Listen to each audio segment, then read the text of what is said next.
O Saltério de Maria. Beato Alano de La Roche. Capítulo 2. Introdução. Porque o saltério invoca respectivamente a Jesus Cristo e a Maria Virgem. Excelentíssimo Superior, a Santíssima Trindade através do saltério da Virgem Maria, sempre Virgem, aos sedentos dá água e sacia. Estas 10 afirmações abaixo, eram contidas no saltério da sinagoga, como narra Santo Agostinho no sermão sobre o saltério da sinagoga, que inicia com louvar Deus no saltério, etc., identifica com a Imaculada Mãe de Deus todas as coisas ditas acima, como será citado posteriormente. O saltério se identifica com a Virgem Maria e dela provém o seu nome, visto que Maria SS Mãe de Deus teve a doce musicalidade do saltério da sinagoga, do cetro e do órgão. Os salmodiantes da Virgem Maria são músicos angelicais da Rainha do Céu, por 10 motivos. Capítulo 2, tópicos 1 ao 4. 1. A Imaculada Virgem Mãe de Deus distancia o diabo, como David com o cetro distanciou o demônio de Saul. 2. A Mãe de Deus nos trouxe o Verbo onipotente, ou seja, a Arca de Deus, como David diante da arca festejava entre as músicas dos órgãos. 3. Ela obtém para nós a vitória contra os inimigos, como Maria, a irmã de Moisés, depois da vitória anunciava. 4. Ela ensina aos santos a profecia, como Eliseu recebeu através do canto do saltério o Espírito Santo. Capítulo 2, tópicos 5 ao 7. 5. Visto que o Espírito Santo através dela cumpriu o matrimônio entre Deus e uma criatura humana, no tálamo virginal, como ensina São Beda. 6. Maria Santíssima inicia o coro do jubileu celeste que louva a Deus e a si, como as filhas de Jerusalém, que cantavam, Saul cumpriu 1000, mas David 10.000. 7. A paz vem através da Virgem Maria. Seu filho, enquanto pedra angular, de 2 essências as fez uma só. Capítulo 2, tópicos 8 ao 10. 8. A Virgem Maria trouxe ao mundo uma alegria imensa, ela que foi ao mesmo tempo de Deus, dos homens e dos anjos. 9. Ela mesma ofereceu um sacrifício de imenso valor a Deus Pai para a salvação do mundo, ou seja, o Verbo feito carne. 10. A mesma benigna Virgem Mãe cantou depois da encarnação, um cântico divino Magnificat e os anjos o Glória in excelsis, após o nascimento do Senhor dos Anjos. A suavidade destes anunciava que Deus se reconciliou com o gênero humano e com este a natureza angélica se ligou. Capítulo 4. Introdução. Porque o saltério é composto de 15 orações do Senhor. Ó Devotíssimo Pastor das almas no Senhor Jesus, amabilíssima Trindade que a quem chora, dá alegria através do saltério do triclínio da mesma imensa Trindade. A devota mente dos fiéis pode perguntar o porquê de 15 Pater Noster. Capítulo 4. Introdução. A isto respondo. Na visão tida por São Bernardo, a divina revelação o explicou. Aquele que cada dia, por um ano inteiro, rezar 15 Pater Noster, igualará o número das feridas da paixão de Cristo, as quais todos os cristãos devem honrar sumamente e adorar. De fato, na paixão do Senhor são 15 as principais dores que os cristãos devem contemplar com veneração. Capítulo 4, tópicos 1 ao 5. 1. A ceia dolorosa. 2. A captura penosa. 3. O vergonhoso tapa na casa de Ana. 4. O sarcasmo e a condenação na odiosa casa de Caifás. 5. O arrastar Cristo em meio aos gritos da multidão até Pilatos. Capítulo 4, tópicos 6 ao 10. 6. A injuriosa ironia de Herodes em relação a Cristo. 7. O flagelo sanguinário de Cristo.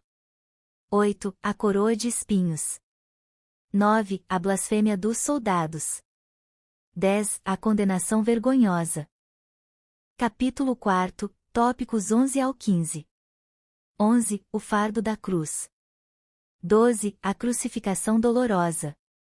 13. O colóquio virtuoso de Cristo na cruz. 14. A comovente morte de Triclinium indica 3 camas de refeitório, sala de jantar e cantina. 15. A sepultura gloriosa do Senhor Jesus. Capítulo 4, conclusão parte 1 de 2. Na verdade estas dores são, cada uma, de tão grande valor que, como o Senhor Jesus revelou algumas vezes a São Bernardino e a Santa Brigitte, cada uma destas supera grandemente todo o valor do mundo inteiro e do universo criado. Por isso é justo e sagrado que os cristãos recordem e venerem estas dores nas 15 orações do Senhor no Saltério. Do momento em que. Capítulo 4, Conclusão parte 2 de 2. 1. Esta oração foi confiada aos apóstolos pelo Senhor Jesus. 2. No passado, na Igreja, o rito da missa se concluía com esta única oração, como testemunham as regras canônicas de São Gregório. 3. A Igreja durante as horas canônicas antepõe esta oração, como princípio e fundamento das orações da Igreja. Capítulo V. Em vista da razão moral. É necessário que todas as outras virtudes de cada realidade criada sejam reconduzidas às estrelas, assim como essas se reconduzem à observância dos 10 mandamentos de Deus. Então de novo multiplicas 15 por 10, e encontrarás em qualquer cristão 150 disposições morais absolutamente necessárias. Todos os bens estão no alto, e é necessário que devotamente se insista no mesmo número de saudações para Deus e para a Mãe de Deus, não só para os bens a obter de Deus, mas também para evitar os males. Através dela se satisfez Deus em mandar a salvação e o Salvador e através da mesma concede gentilmente a chuva saudável das graças. Capítulo 5. Razão moral, 15 virtudes.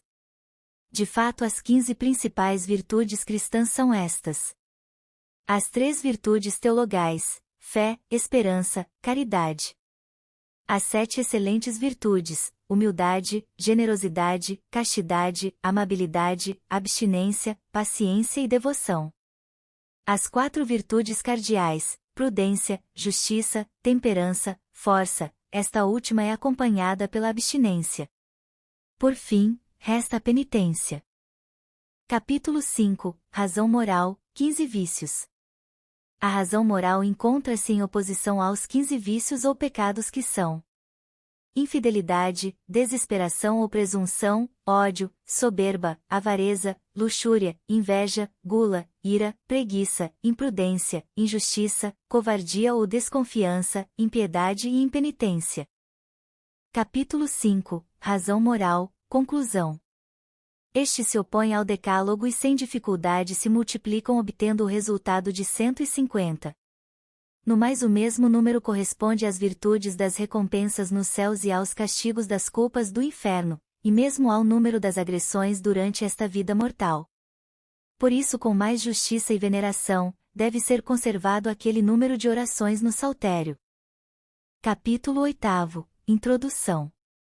Tratamos de alguns poucos elogios significativos ao Saltério, presente na Sagrada Escritura, as pedrinhas para orar.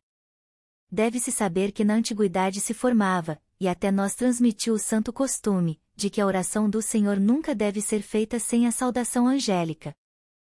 Capítulo 8, tópicos 1 ao 5. 1. São as pedras, recavadas do Monte da Contemplação.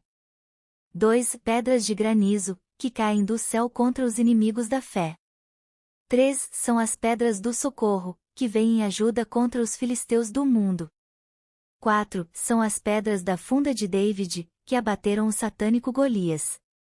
5. São as romãzeiras, desenhadas em alguns ornamentos do culto sagrado de Arão.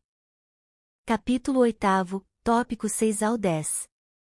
6. São os olhos dos véus da taberna. 7. São os degraus da escada de Jacó. 8. São as pedras do templo de Salomão e dos muros de Jerusalém. 9. São os olhos do incensório do Senhor. 10. São os anéis da corrente, com os quais o anjo acorrentou no abismo aquele que está acorrentado.